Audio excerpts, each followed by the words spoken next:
Hi mga mi! Tara, gawa tayo ng first order this month.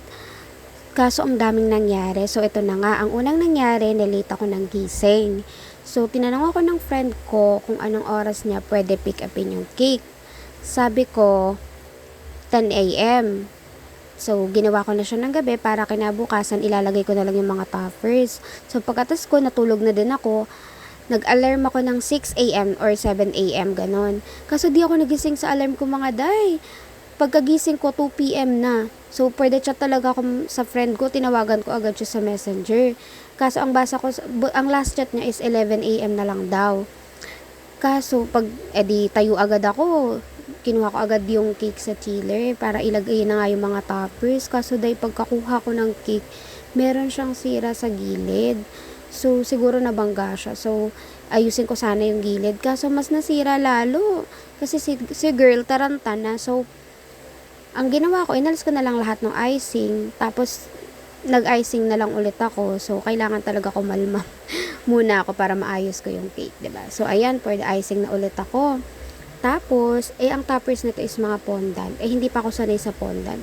Ginawa ko siya 3 days before para tumigas. Tumigas naman siya. Kaso, nga lang, maulan talaga time. Hindi ko alam kung may bagyo, pero ang lakas talaga ng ulan. Pag ganun daw, maulan, yung fondant lumalambot. Lumalambot yung fondant.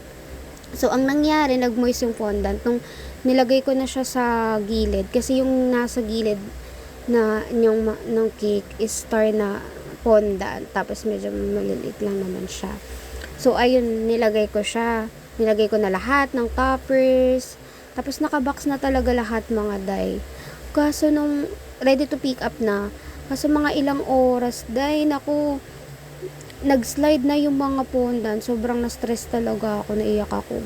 So, nag-chat ako sa friend ko. Sabi ko, sorry, nag-slide yung ulitin ko na lang. Sabi niya, okay lang kahit 11 p.m. ko na pick upin. Sabi pa nga ng friend ko, take your time. Buti na lang talaga mabait yung friend ko.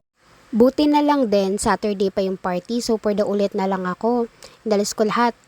Pati yung icing, pati yung fondant, tapos nilagay ko na lang ulit.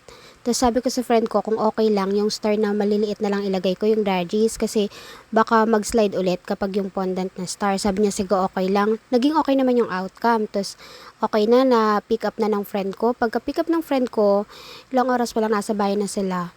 Sabi niya na sira daw yung stars pati yung number. So sabi ko gagawa na lang ulit ako ng fondant na number pati stars. Tapos papadala ko na lang. So, pinadeliver ko na lang sa kanya. Tapos sabi ko, lagay niya na lang. Nalagay niya naman daw.